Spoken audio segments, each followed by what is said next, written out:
Hello, and welcome to Linux for Network Engineers. My name is Chuck Duffy, and I'm a distinguished systems engineer with Cisco. In this presentation, we're going to cover the following topics. First, we're going to talk about why Linux is important to a Cisco engineer, and we're going to discuss some of the industry trends as well as some competitive pressures. Then we'll take a look at a general overview and history of Linux. We'll talk about some basic functionality that's in Linux systems, and then finally, we'll cover off some Linux networking. A lot of people say to me, well, why does Cisco engineer care about Linux? And I think there's four main reasons, right? So first of all, the obvious one is every product we have is built on top of Linux, right? So classically, that's been true for quite a while. In fact, Nexus OS came out the gate with Linux.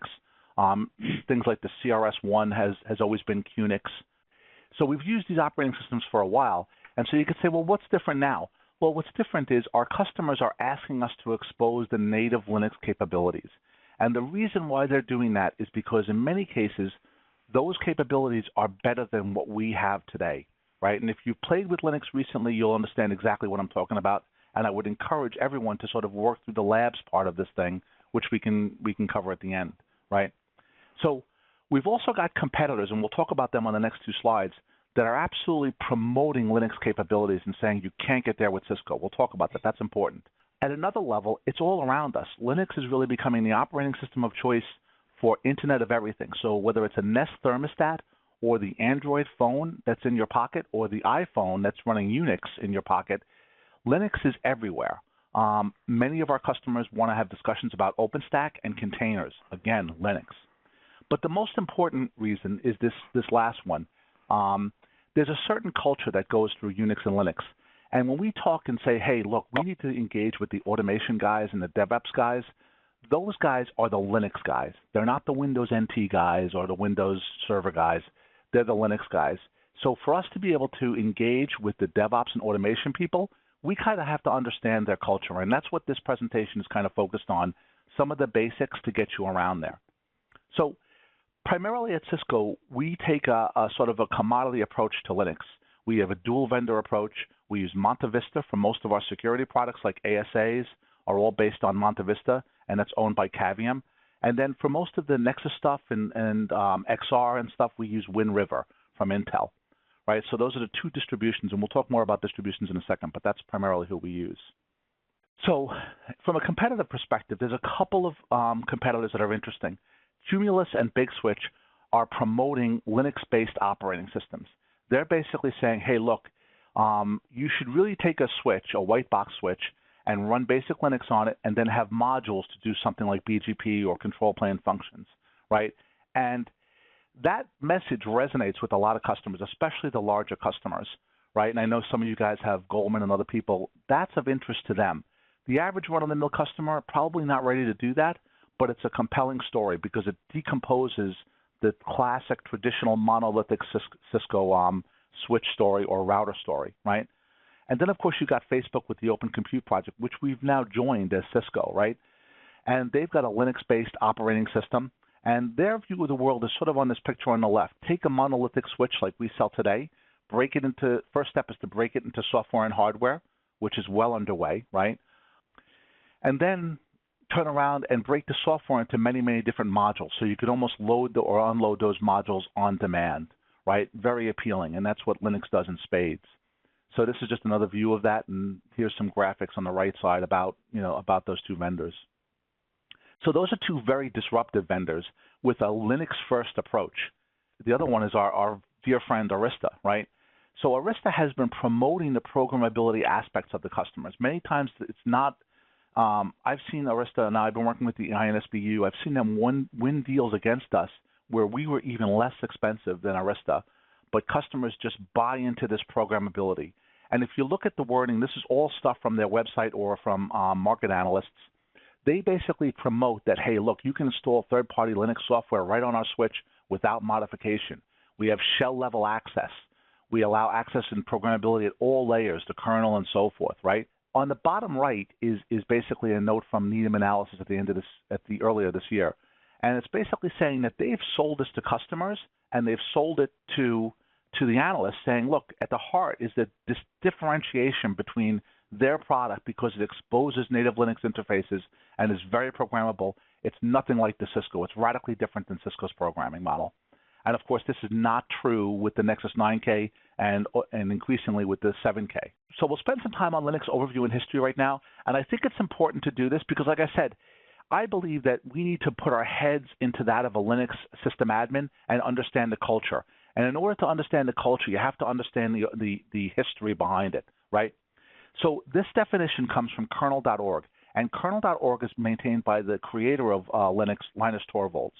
So these are really his words to describe what Linux is. So interestingly enough, Linux is a clone of the operating system Unix. Wow, if I invented something, would I say it's a clone of something else? Think about that for a second. I want you to hang on to that thought. It was written from scratch. Why, if it's a clone, is it written from scratch? By Linus Torvalds, and he actually says a loose collection of hackers across the network. It aims to provide POSIX, which is an IEEE standard. So it aims to be just like Unix. It aims to be completely indifferentiated from Unix, and that's its goal. So if you were working in a Sun system, you were typing a command like ls, you're going to find that command in Linux for the most part, right? It's got all the features, true multitasking, which were very cutting edge at the time it was built. It's available for a wide variety of processors. This is important. So Linux runs on the biggest UCS server we have, to the Android phone in your pocket, to the Nest thermostat on your wall, right? It's no other operating system can say that the same kernel runs in all of those different devices. It's incredible, right? Strictly speaking, Linux is only the kernel. There's a whole bunch of other stuff that you need to create an operating system, and that comes from something called the GNU or GNU organization. We'll talk about that in a second. And finally, Linux is a monolithic kernel. At the time, in 1991, when Linus invented or created Linux, everyone was moving towards a microkernel architecture, and he took a lot of flack about creating a monolithic kernel. Of course, today it really doesn't make a difference because Linux has evolved and it's very modular, and you can dynamically load modules, and it's really got a great story. We'll talk more about that. But just to go into the architecture, Linux is on the left. It's a monolithic architecture, and at the time, you know, Windows NT, QNX were all coming out as microkernel architectures. You know, QNX was an operating system Cisco used in the CRS-1 originally. Minix was done by a college professor, Andy Tannenbaum, to directly replicate Unix. We'll talk more about that. And of course, Symbian is mobile. But a lot of people gave Linus a lot of crap for not going with the microkernel architecture and going with the monolithic architecture.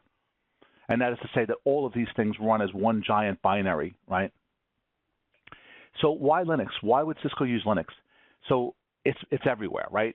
Companies like Facebook, Amazon, and Google have actually tested the limits of scale.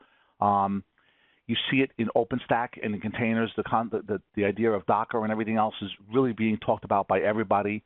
The ubiquity of platforms, even embedded devices. Chances are if you buy a DVD player, it's running Linux or some embedded version of Linux. All of the set-top boxes we make now at Cisco, or before we sold the business, were Linux. All of the home gateways, all of the routers were based on Linux. So even the Android phones that we sell, the collaboration endpoints are mostly running Android today. It's open source, and we're going to talk more about specifically what open source means. But for Cisco as a company, think of it like this. We get access to, you know, a ton of developers. And if you look at the graphics on the right, on the top, it basically says Linux is about 18 million lines of code today. Most of that is drivers, right? About 1,000 people, and that's just the kernel, and about 1,000 people per month contribute to the kernel. And of those 1,000 people, they generally do 5,000 commits. You could look at similar slides for OpenStack or for any other open source project, and this really says to us, look, if Cisco didn't want to use Linux for the Nexus 9K, how many developers could we put on it? 10? There's, you know, this is 1,000 people making Linux stronger every day for us at no cost to Cisco, right? So it's really a very attractive trend. Now, this slide I'm going to spend a few minutes on. It's important to understand because I think, again, we want to immerse ourselves in the culture. So I look at Linux in terms of, or Unix n/Linux history in terms of like these 5 different gray areas, different periods of time. So if we start all the way on the left, right, in the ancient 1969 history, right, Linux was invented by 2 guys at Bell Labs, and they were tasked with creating a word processing system for the AT&T patent department. So like any other good engineers, they looked around and saw that there was no chance that any commercial software existed, so they wanted to build their own word processing program. Then they realized that they wanted to do it in a really cool multitasking operating system way. And then they realized there was no operating system, so they decided, well, I got to build an operating system. So I got to build the app, I got to build the operating system, and then they turned around and said, you know what, there's really no languages to build an operating system. So Dennis Ritchie created the C programming language, right? Why do I say that? That should give you some idea of the pedigree that was designed around Unix and the completeness of thought that's there, that these concepts from almost 45 years ago are still relevant and used today. It's an incredible foundation that was built. Now, in the 1960s, early 70s, the phone company was only the phone company and could not be in the computer business. So anytime a university or another company wanted to look at this Unix thing, Dennis Ritchie and Ken Thompson shipped them the software and the source code. They gave the source code to everybody. ATT only copyrighted the source code. They never patented the concepts behind it because they had no intention of being in the business. So they freely made the source code available to universities. Now, what happened was, as we fast forward, AT&T broke up around '82 and decided it was going to be in the computer business as an unregulated entity.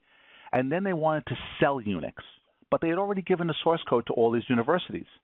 So all the universities started to rewrite Linux, rewrite Unix per se. So when you look at Berkeley BSD 4.4, which is what our Mac operating system is based on, the Mac PCs that we run around today, that's a rewrite of the original Unix.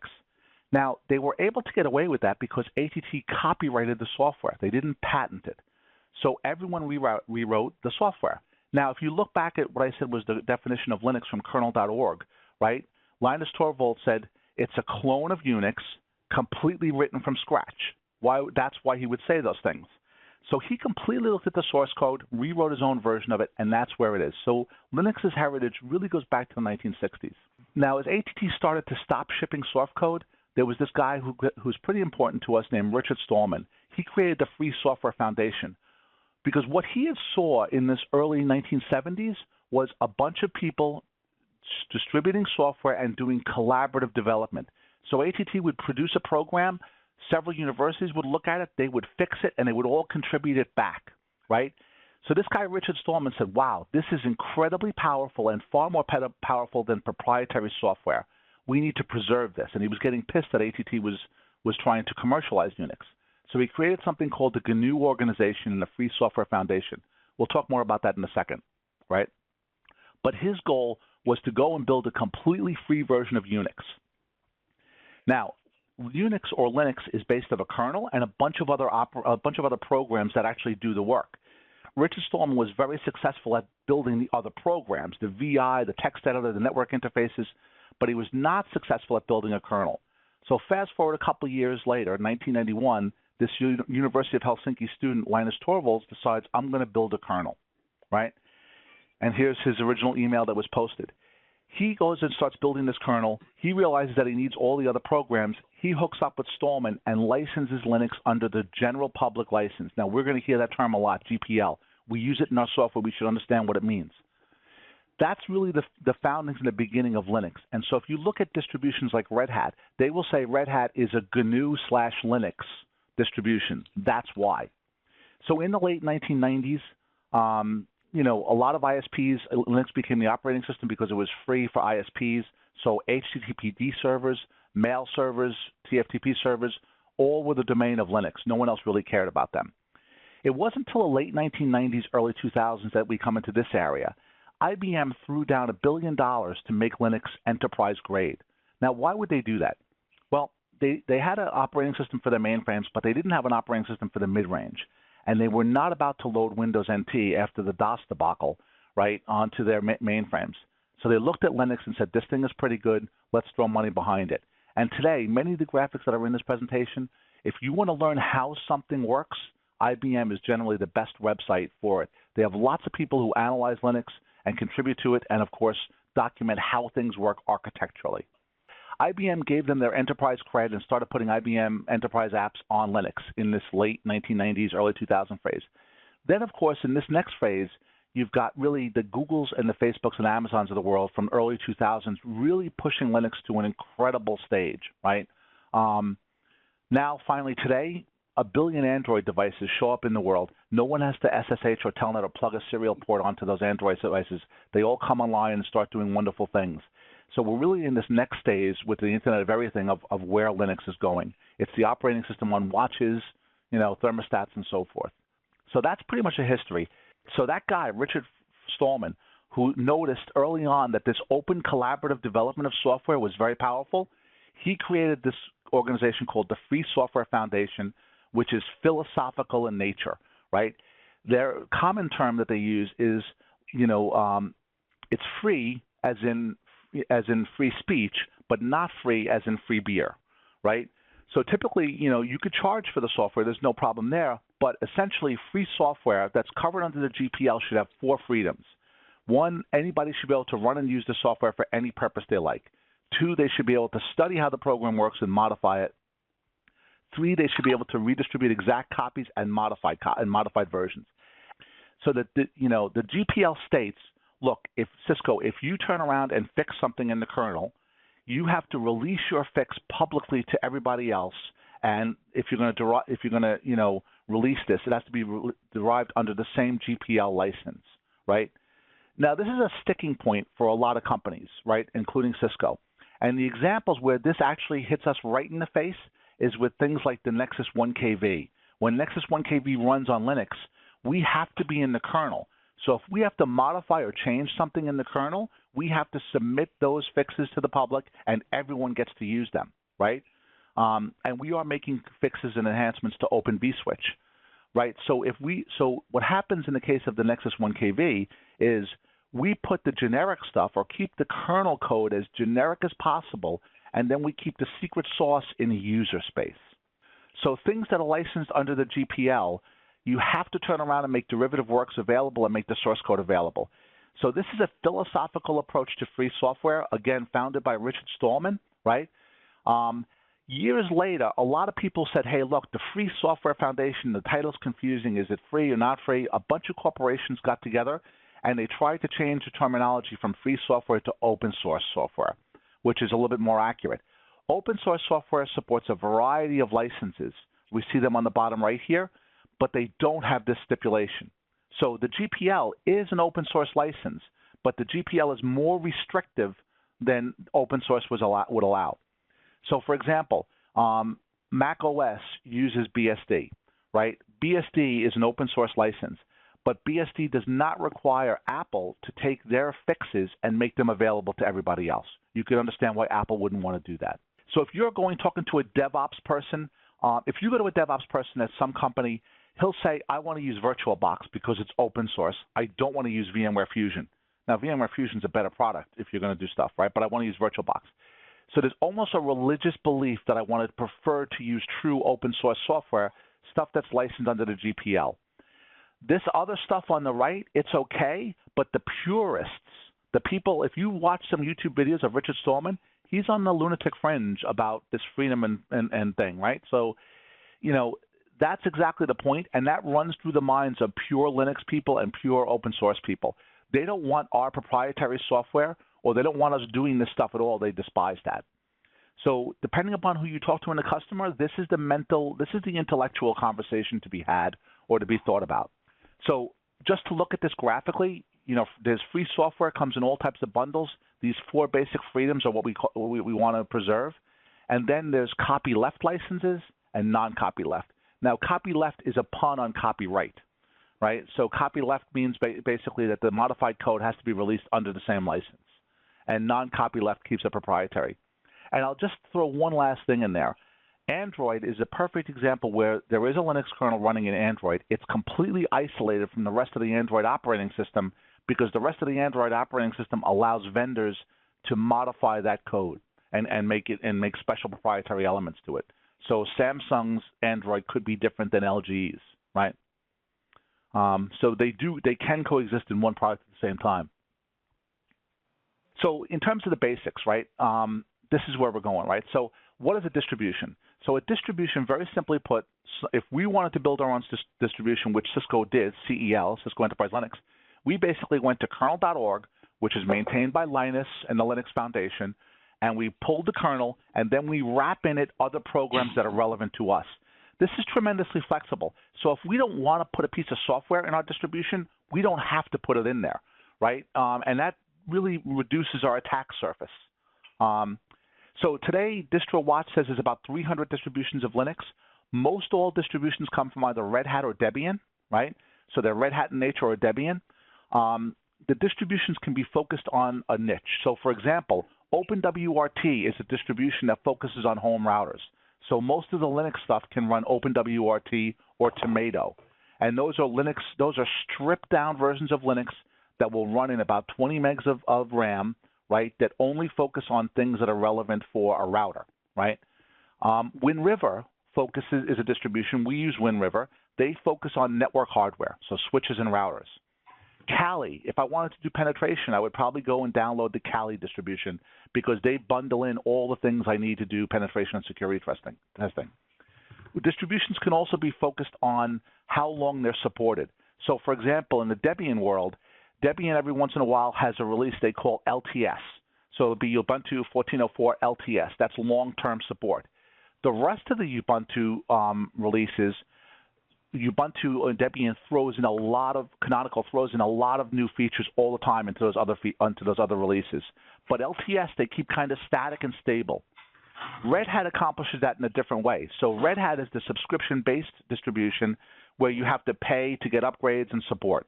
CentOS is the very same software. So Red Hat 7 and CentOS 7 is the very same software, but it's community support. You can't call Red Hat with a problem with CentOS. And then Red Hat uses Fedora as their vehicle to distribute new features. So Fedora is up to like release 22 or something, whereas Red Hat and CentOS are on release 7. And they're statically long-lived distributions. Of course, Android is a distribution as well. So back when I was a Unix, guy working on routers and had my Sun stations, a vendor would come to me like Cabletron and they'd say, they would give me either like a SCSI drive or a bunch of software. They'd tell me to go FTP software. Here's a tarball with the new release of software. And then I would have to go untar it and figure out how to do, where the stuff went. If there was dependencies, if it needed libraries or other programs, I would have no way of figuring that out except to read the notes or talk to the developers. Red Hat fixed this problem by creating something called an RPM, a Red Hat package management tool, right? So basically an RPM takes, the tarball and it allows you to install it, and it also bundles with the software some metadata. Like, what are the requirements? What directory should this thing be put into? Signatures, and then, of course, the actual software.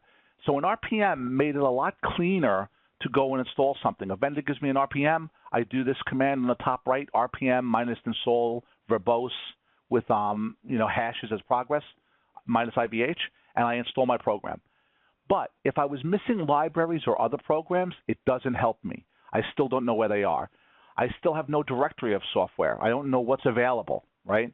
And I still have to copy the software just as I've always copied stuff, the way we copy stuff in our world today, TFTP, right, or FTP. Along comes Duke University, and I want to describe how this happened because this is more important than what it actually did. Duke University is a big Red Hat customer. They got a big Red Hat shop. They say, we love this RPM thing, but you know what? I still have those three problems.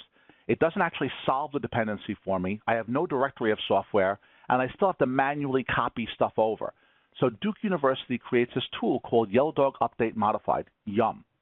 And so today, so what YUM basically does is it goes out to a server, it compares the software that's on the machine with the software that's available, and it comes back and says, hey, look, there's 25 upgrades. You want me to install them? It keeps a database of all these dependencies, and it will go and, if I'm missing software, if I wanted to install HTTP and it needs something else, it'll go off and find that software for me and then pull it down and install it, right?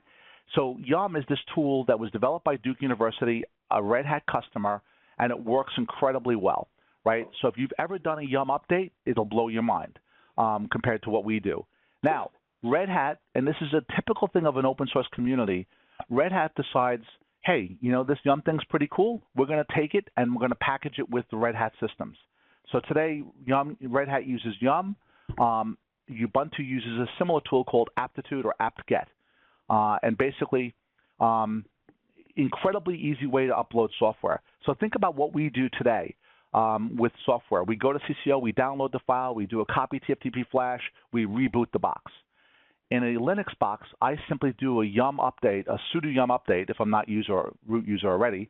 It goes, finds the software, it goes, installs everything, it finds dependencies, and runs the stuff without rebooting the box.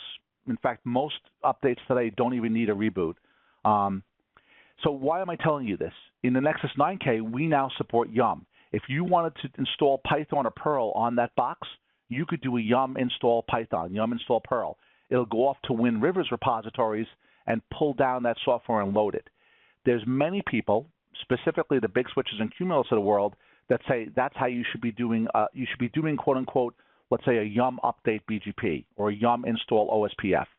Everything should be broken into those modules. And that's what the Cumuluses and big switches are telling our customers. And so I have a personal pain point that I learned with this, right? So Cisco does have some repositories that IT uses for our different various versions of Linux. But I would be doing stuff with OpenStack, and this stuff changes every day. So one of my greatest frustrations is you go and install OpenStack today, it works, you've got a thing in front of you, a step-by-step script of how to do it. Tomorrow you go do it, and it doesn't work.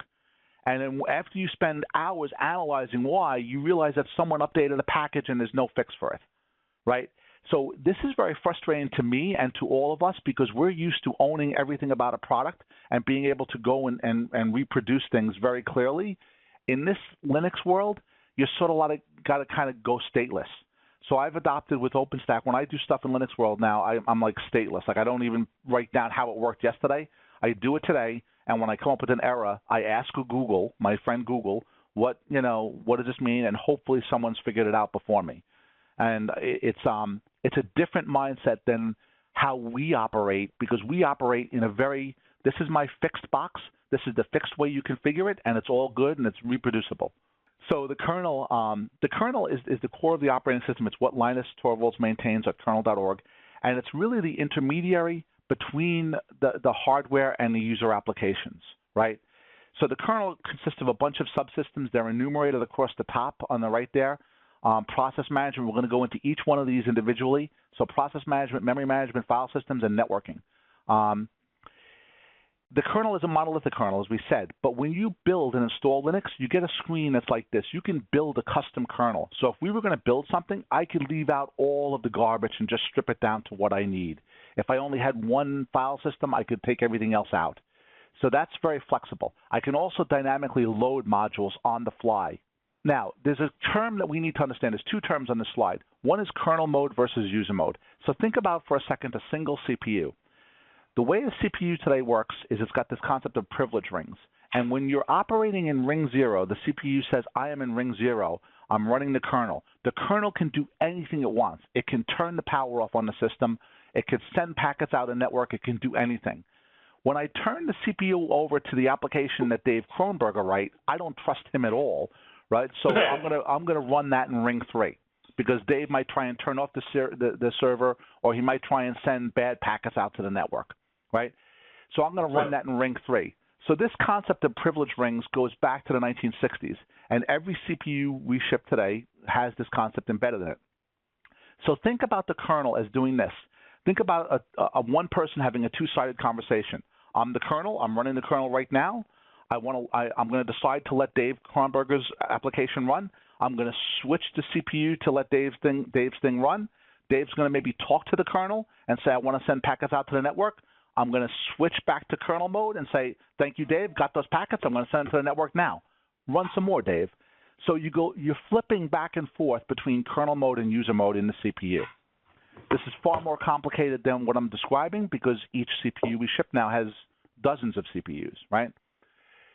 So that's kernel mode versus user mode. And the bottom right is just a little Wikipedia thing saying, what kind of things run in user mode versus kernel mode.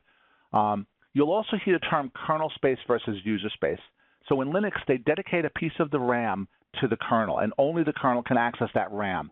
And that's referred to as kernel space versus user space, also sometimes called user land. When you start getting involved with products like I know Alan is involved with VPP, you talk about things that run in user mode versus kernel mode in the packet processing path. The packet processing stuff runs in kernel mode, but some of the other stuff may run in user mode. So these become part of your conversation with something like VTS or VPP. Switching back and forth is referred to as a privilege switch. When the CPU goes from kernel mode to user mode, we call it a privilege switch. So now, how does Dave Kronberger's application actually talk to the kernel? How does he send packets out to the network? He does it via system calls. And there's a library of about 2,000 routines or 300 or so system calls that applications make that the kernel receives. Like I want to send packets to a network interface. The kernel receives them, and they're available through this GNU-C library, or glibc, right? This is, again, Richard Stallman's Free Software Foundation. So if you're an application developer, you know these system calls by heart. This is how your application talks to the kernel. Now, startup. I won't spend a lot of time here, but basically it's old as the hills, right? There's a bootloader. It uses this thing called grub, and basically it looks in the first 512 bytes of a disk, loads a tiny little image called boot.image, and then core.image loads. Core.image loads, this is all after the power on a BIOS. Core.image loads, if you've got exotic drivers, it'll maybe load up an initial RAM file system where it could load those drivers. But otherwise, core loads up, and then he looks in this / boot directory for the VM Linuz file. And then that's how he boots that Linux file. And of course, you could have modified that Linux kernel, but he boots the kernel. After the kernel boots, the kernel does one thing, right? The kernel has got the scheduler built into it. The kernel then loads this thing called systemd. Systemd is new, and it's supported in Red Hat 7 and Ubuntu 14 at least. Before systemd was something called sysvinit, and for the very aged on the phone like myself, you'll remember that this was the commercial name of AT&T's Linux, sysv. So sysvinit lasted from 1969, give or take, to 2010, 2011. And if you ever watched a Linux system boot up with sysvinit, you'll know it right away, because what happens is very serially it goes on, this process okay on the right, this process okay, this process okay. 10 minutes later, you're still seeing this process okay. That's because sysvinit happened in a time when there was only one CPU in a system. So very serially, he started the process and then allowed that process to establish communications with other processes. So if I was a process and I needed to talk to the process named Matt Milady, I would wait for Matt Milady to start up, then I would start up and we'd talk to one another. Of course, if Matt or I stopped working, then we'd have to reestablish communications. Well, systemd came along. Actually, Apple embarrassed everybody and created something in the mid-2000s called Upstart. And Apple basically said, hey, why don't I just launch all these things at the same time, and instead of making them talk to one another, I'll make them talk to a messaging bus. And we should all start to think about messaging buses. They're increasingly important to us. But a messaging bus basically allows a process or a daemon to put a message on the bus and let some other worker take it off, right? So that's what systemd came up and did. And the interesting thing about it is, Apple did this thing with Upstart. Then Ubuntu created something that's written in here someplace. I think it was actually Apple used LaunchD, and then Ubuntu created something called Upstart. At one point, Red Hat used Upstart, and then Red Hat went and fixed and created systemd, and now Red Hat and Ubuntu use systemd. That's important because even though Red Hat and Ubuntu are arguably competitors, if somebody makes something better in Red Hat, the Ubuntu guys will jump on it. In the same way, for a period of time, Upstart was better than sysvinit, so the Red Hat guys said, hey, you know what? Let's put that in there. I think it was in Red Hat 6. And that's, very appealing to customers because whoever makes the best thing, it doesn't matter. My distribution will use the best thing, right? So sysvinit, or rather systemd, looks like this. It's got a bunch of different modules. They're really not too important, but it's after the kernel starts up, it then starts systemd, and systemd manages the entire system and process everywhere. So now under systemd, there's a very succinct set of commands: system kettle or system control start name.service. So system kettle start http.service would start the HTTP daemon service, right? So it's a common set of commands used to do this. So what is a process? A process is a running program. So the kernel loads up. He's got a scheduler. And then that scheduler has to decide which processes run. HTTP Apache may start up in a Linux box, and it may start up 10 or 20 workers to respond to HTTP requests. Each one of those workers becomes a process. So process ID is actually technically the scheduler, and process 1 is systemd, or what was sysvinit. Okay. After that, every other process is forked. Linux never creates a new process.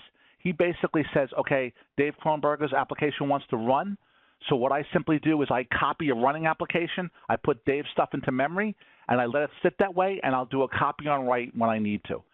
So it's a very efficient way for starting up new processes. But that concept lends it to something you'll commonly see. You'll see something called a parent process. So if Dave's application started up and HTTP or Apache was the parent process, he would be forever linked to that parent process.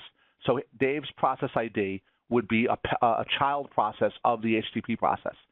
If the HTTP process stopped working, then Dave's process for his application would be an orphan process. If Dave stopped working, he'd be a zombie process. So you'll see those terms, and you'll have to look at them and understand what they are. And you get them by looking at a PS command. The bottom right is basically an htop command that shows how much is going on in the CPU, along with all the processes, and you can see the process ID on the left.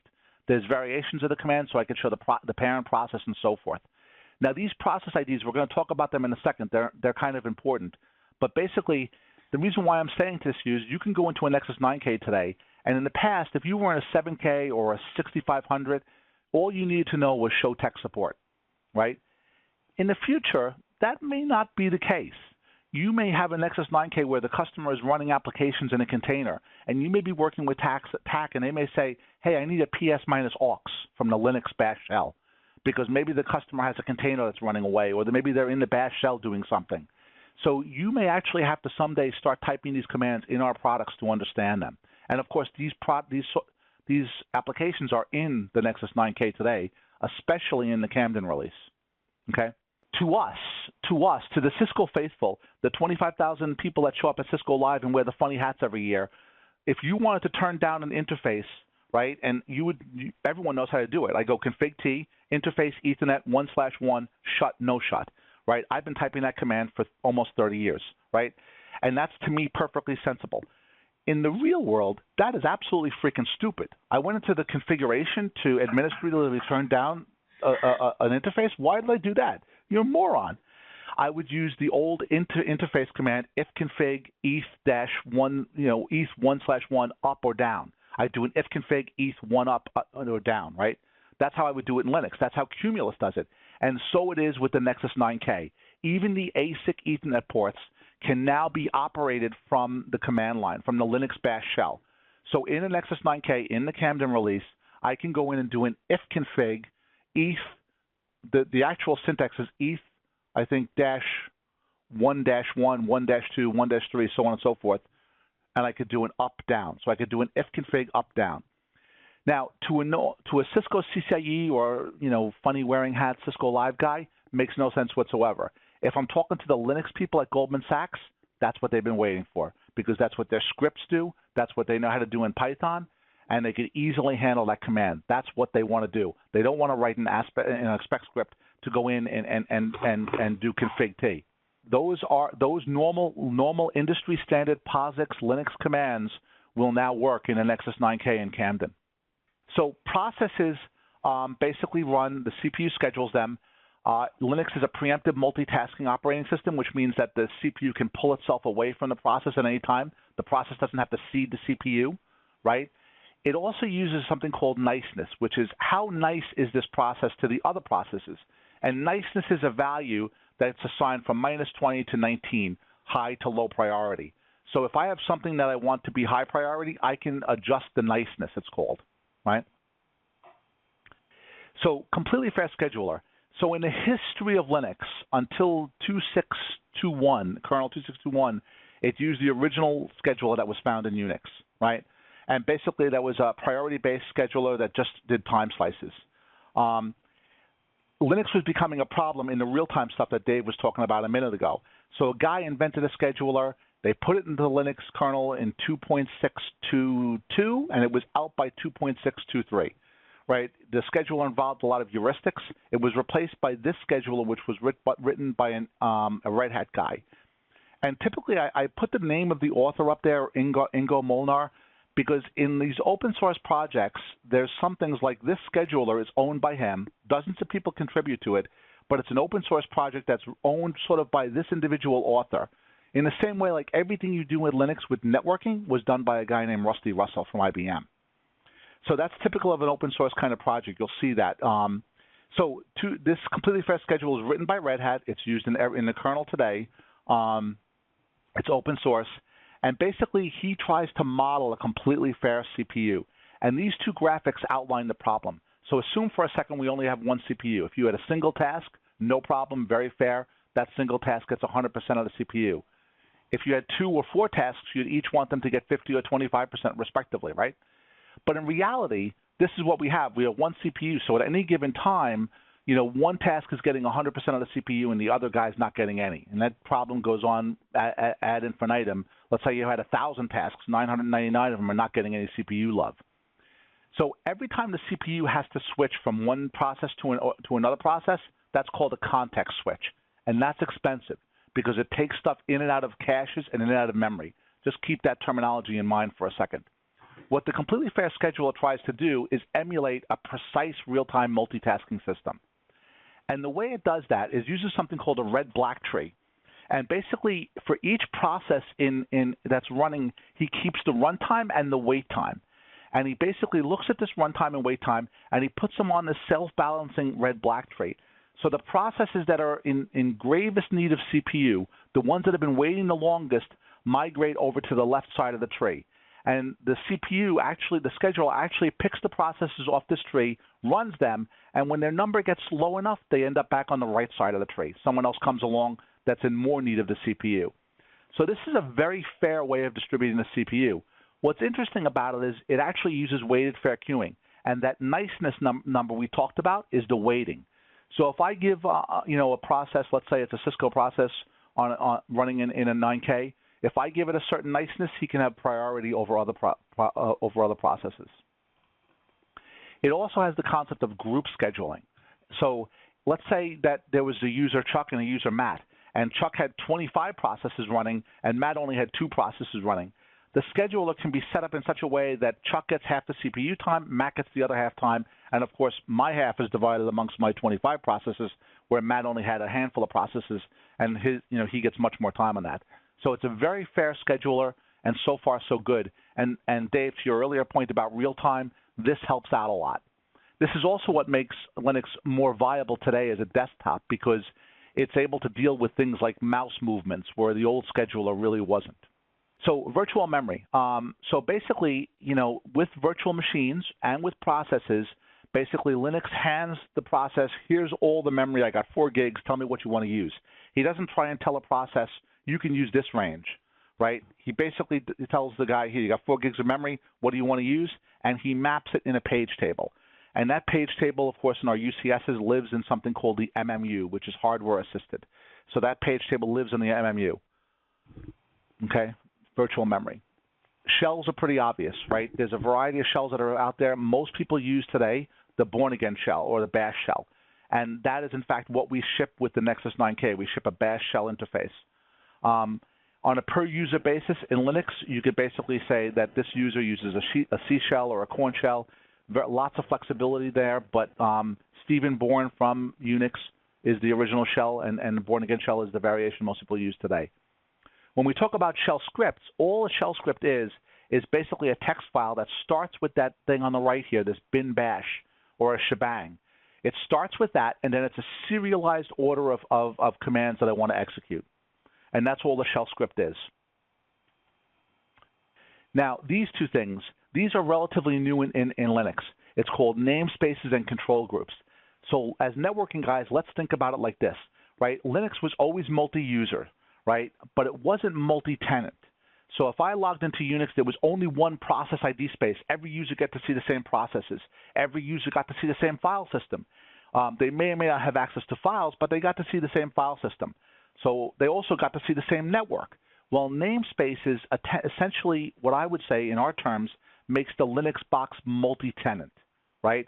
So now I could have a namespace called Pepsi and a namespace called Coke, and they could have completely different views of processes as well as network routes, routing tables, and so forth, as well as namespaces, like mounting and users and so forth. So there's essentially 6 namespaces. Not all of them are commonly used today. In fact, hostname and user ID are not used. I don't think they're fully functioning. But these things essentially make, these namespaces essentially make the Linux box into a multi-tenant box.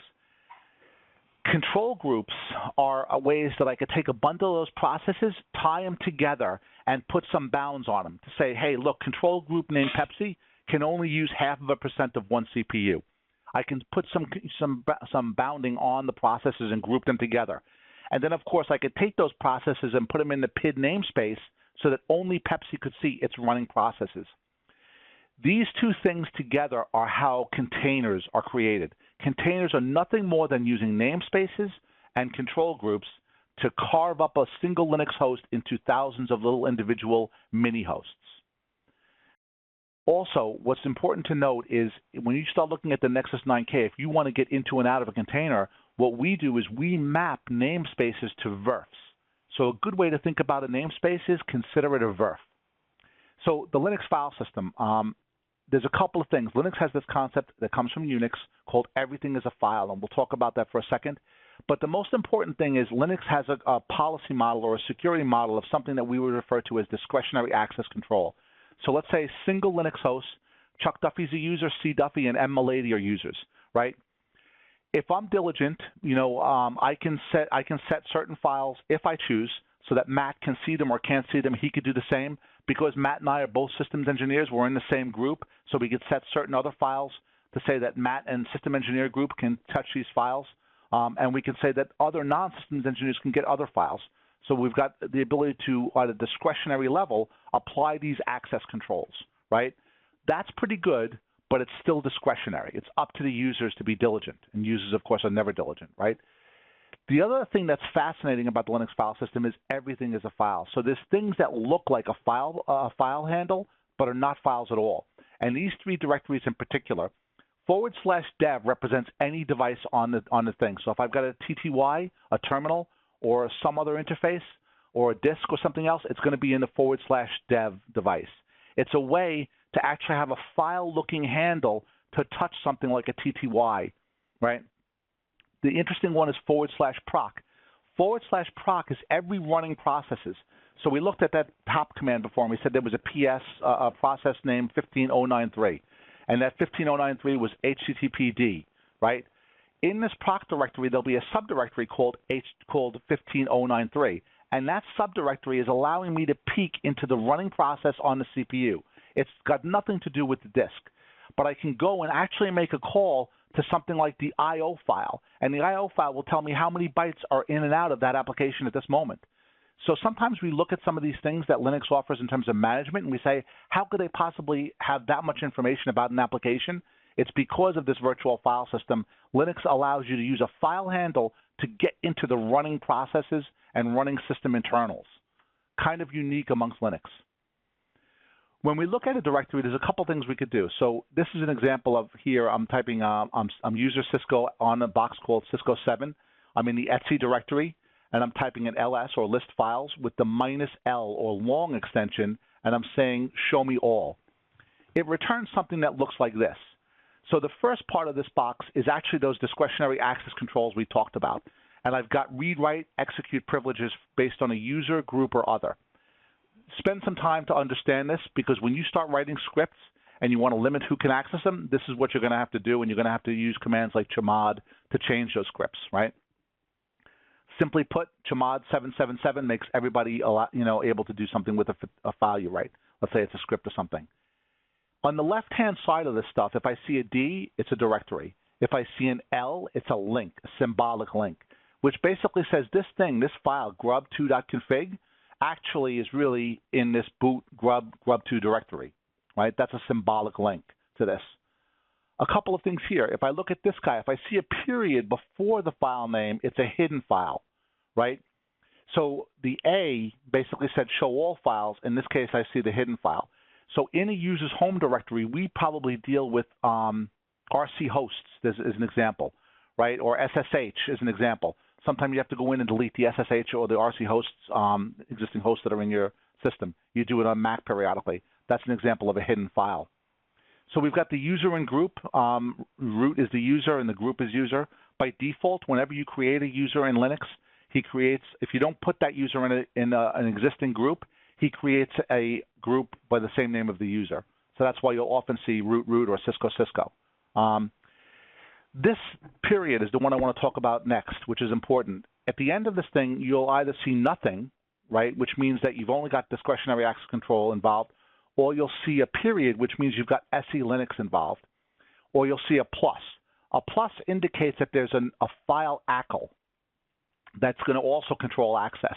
We'll talk more about that in a second, but the interesting one is SELinux, and that's Security Enhanced Linux.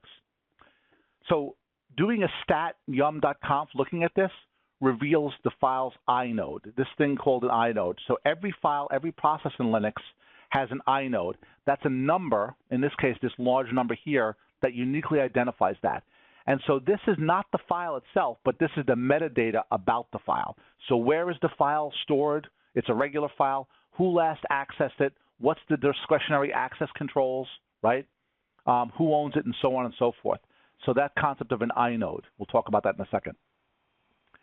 So Linux security module. So we talked about this discretionary access control. A lot of people wanted more security in Linux. So specifically, the NSA wanted more security in Linux. And they went to Linus and said, hey, we think you should put this thing that we're working on called SELinux directly in the kernel. Linus said, look, SELinux is one of several different approaches. What I'm going to do is build an approach that allows anybody's security module to plug into the kernel. And that's what LSM represents. SELinux is the NSA's version. AppArmor is what Ubuntu uses. SELinux is default in Red Hat. There's other ones available, but basically anybody could build a security engine and stick it into this LSM. And so LSM offers a bunch of hooks, right? And so basically these hooks are places where a program or something stops executing and goes out to the LSM and says, do you want to let me do this, right? And here's an example on the bottom right. So let's say I want to go pull a file. What I'll do is I'll go through this whole process. I'll do the discretionary access check. And if Matt has truly forbidden me to look at his files, it'll get kicked out right here and say, Chuck, you can't do that.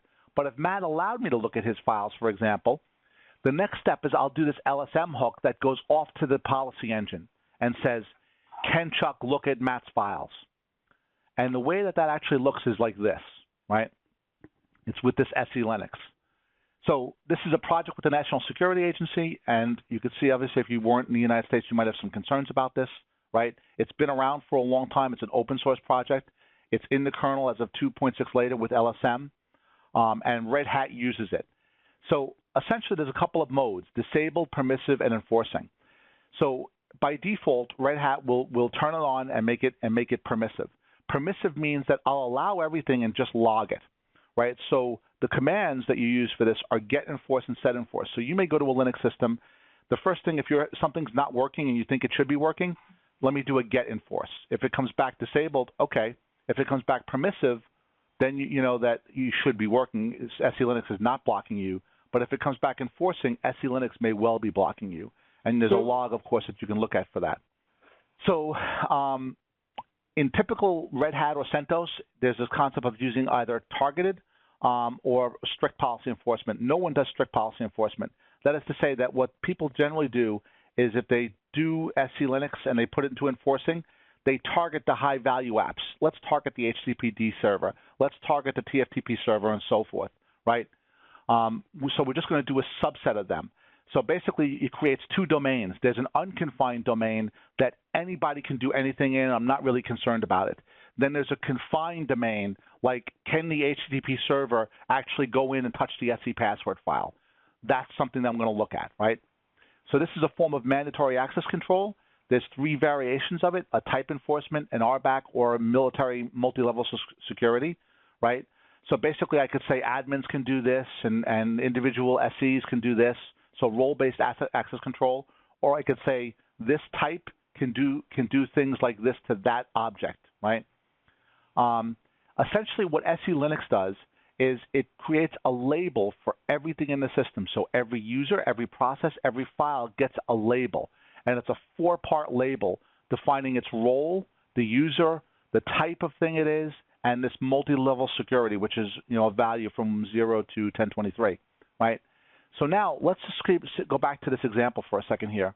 And let's say that Matt permitted me to go into his files, right? I then get to this LSM hook. And what happens is my label, along with my user ID, gets presented to the security server in SELinux, and it gets compared with the context for the object, Matt's files. Something makes a determination, it caches it, and says, yes, you can do it, or no, you can't do it, right? That label looks like this. So if I do my typical get enforce, I could see that this thing is set to enforcing. If I do my list files command, ls with a capital Z, I then see these 4 objects. This is my label. And there's a label here for every file, every directory, but there's also a label for every running processes. So here's a ps command, again, using the minus capital Z. And now I've got a label exposed for every process. So this comparison engine basically takes the label off the directory, let's say, the label off the process, and compares them and says, can they talk to each other? Can this role access this object? Any number of combinations. So I just installed a CentOS 7 machine. I did a minimal install. I installed one application, HTTPD. I then load this graphical policy engine, right? And I look at this and I find out that this thing installed 95,000 rules, right? This is incredibly complex. If you encounter SELinux, you could just go set enforce permissive and then validate the log files to see if they're actually being blocked.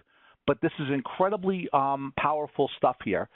These rules are not built by any sysadmin. It's a binary file, and it comes with the package for the application. So the application developers who wrote Apache sat down and said, what should Apache be able to do in a good world, and what should it not be able to do? So the developers for Apache created an SELinux policy, and that policy gets installed and run when you're running SELinux. And so this is an example of the policy tool to give you an idea. I couldn't begin to pretend to tell you what is going on here. Some application developer wrote all these tools about what HTTP can and can't do. And so again, targeted environment, one application running on minimal CentOS created 83 object classes, 95,000 rules. Incredibly powerful, incredibly complex, not generally used by customers, but it's out there. So the last topic, and I think we're going to be okay in time, is Linux networking. So before we get into that, Linux has a couple different tools for communications, right? So the one that we're all familiar with is the Control-C. That's an example of a signal. So signals are sort of out-of-band communications to the kernel.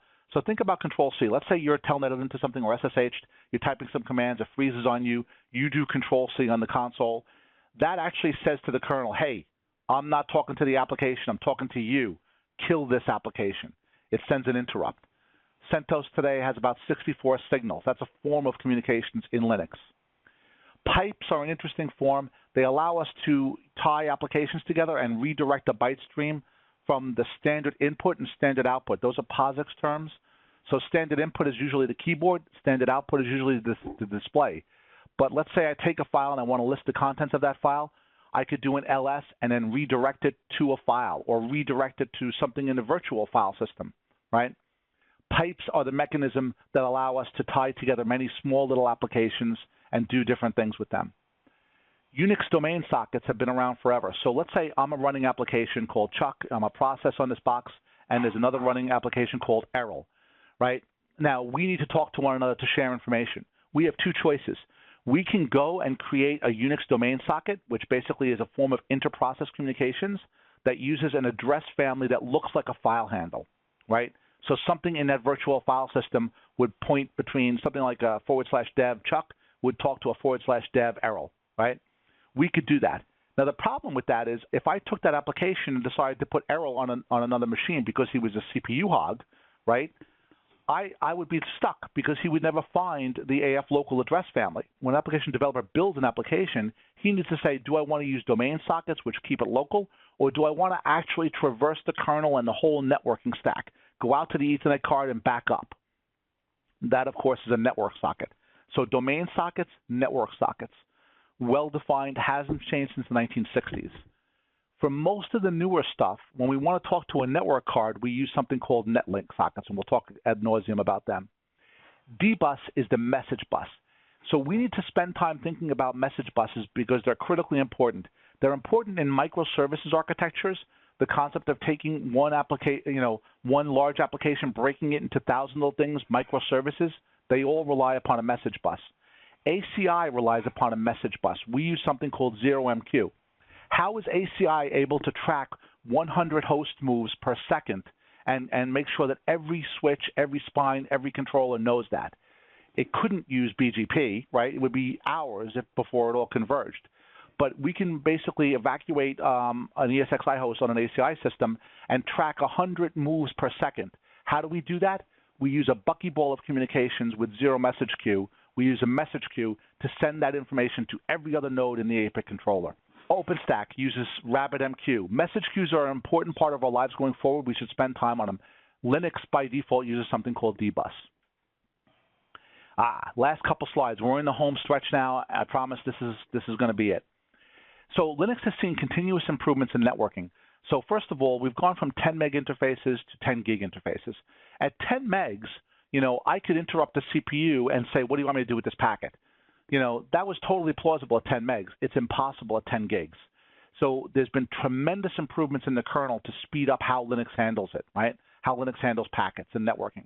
Some of them are called NAPI, which is a big breakpoint where basically we went from that interrupt mode to a busy poll, where the CPU now will pull all the packets off of the network interface and then wait for the next one to come. Again, pull everything as opposed to waiting for individual interrupts. By default, Linux has extensive networking routing features. Remember, Linux is a networking element first, before it's a computer.